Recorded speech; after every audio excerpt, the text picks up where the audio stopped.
મિત્રો જય દાદા દ્વારકાથી જેમાં ભવાની કેમ છો બધા મજામાં ને મિત્રો લોકો ધારે તો શું ન કરી શકે કલિયુગે સંઘે શક્તિ કહેવાય છે ને કે લોક જાગૃતતા થાય ને તો બધું શક્ય છે આપણે જોયું આ સ્થાનિક સ્વરાજની ચૂંટણીના પરિણામ આવ્યા થઈ ગયો ખીચડો પરિવર્તન આવવું જ જોઈએ એમ સત્તામાં બેઠેલા ઘમંડ થી જો ઘમંડ છવાઈ જતો હોય અને જેને આપણને બેસાડ્યા છે એ સાવ ભૂલાઈ જતા હોય માલિક મજૂર દેખાતા હોય તો મિત્રો તમે જે આ કર્યું નહીં બરોબર છે આવું થવું જ જોઈએ મૃતપાત પડેલી કોંગ્રેસ જીવિત થઈ અને જે આપણે કહી છે આમ આદમી પાર્ટી કે જ્યાં દેખાતું નહોતું ત્યાં સમોવડિયું થઈ અને ઊભી રહી કારણ કે આજ મિત્રો છે લોક જાગૃતિના પરિણામ મિત્રો લોક જાગૃતતા કેળવી લ્યો ને એટલે લોકશાહીની અંદર તમારી બધી સમસ્યા ઓટોમેટિક હલ થવા માંડે મદમાં છકેલા નેતાઓ ભાનમાં આવી જાય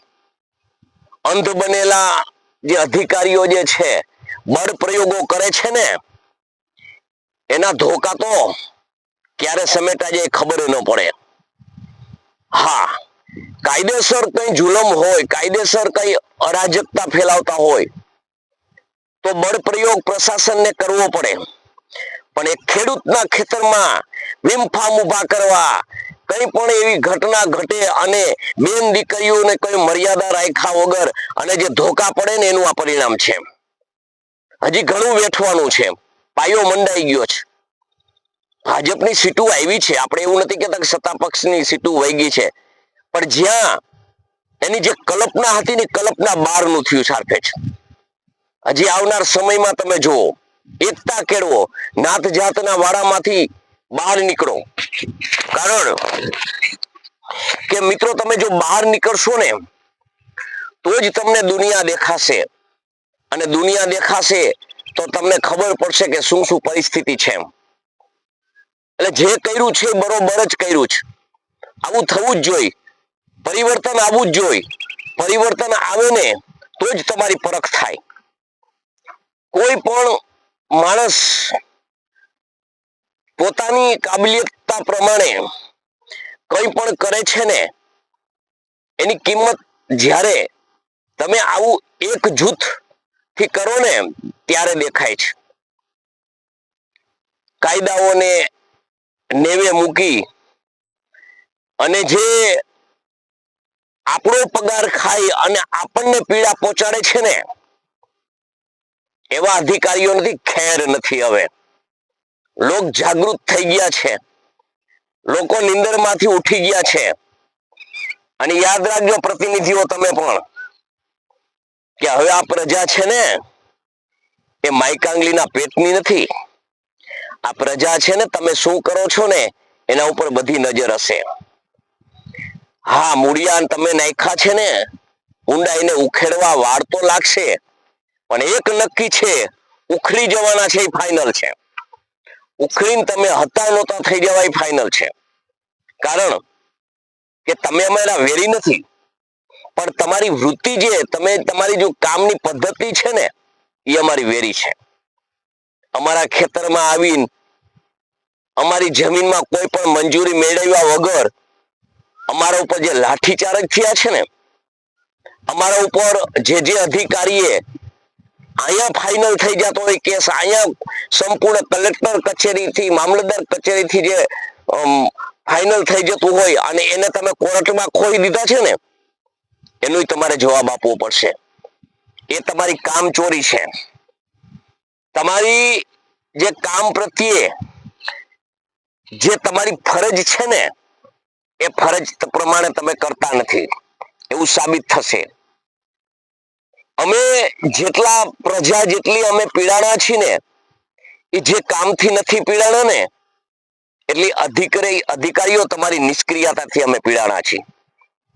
તમે અમારો પગાર ખાઈ અને અમને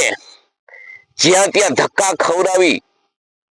અને અમને ન્યાયથી વંચિત રાખ્યા છે ને,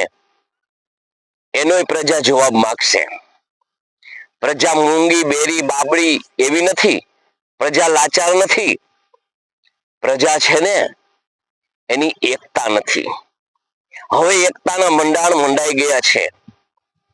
હવે પ્રજા છે ને એ ભારતીય પ્રજા બનશે. નાત જાતના તમે કયો ને એ વાળામાં વેચાવાળી પ્રજા નથી. એ તમને આ સ્થાનિક સ્વરાજની ચૂંટણીમાં તમને ભાન થઈ જવું જોઈએ. હું તો કહું સત્તા પક્ષ હજી સમજી જાજો. કાયદેસર પ્રમાણે જો તમે કરશો ને તો હજી વાંધો નથી.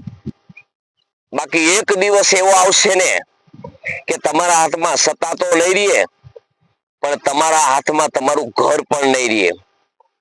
તમે જેમ નિર્દોષોને ધોકા મારી અને જે જેલની અંદર નાખ્યા છે ને,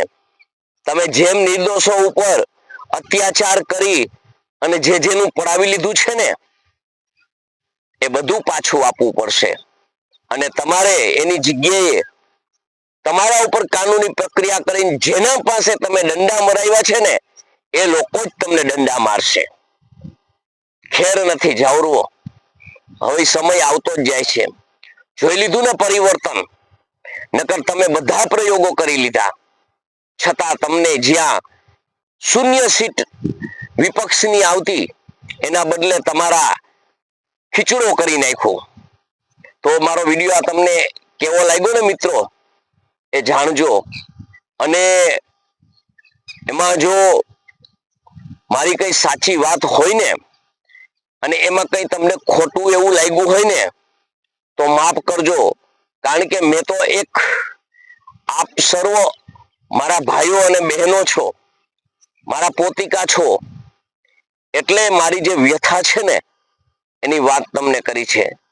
જય માતાજી, જય દાદા દ્વારકાધીશ, જય માં ભવાની.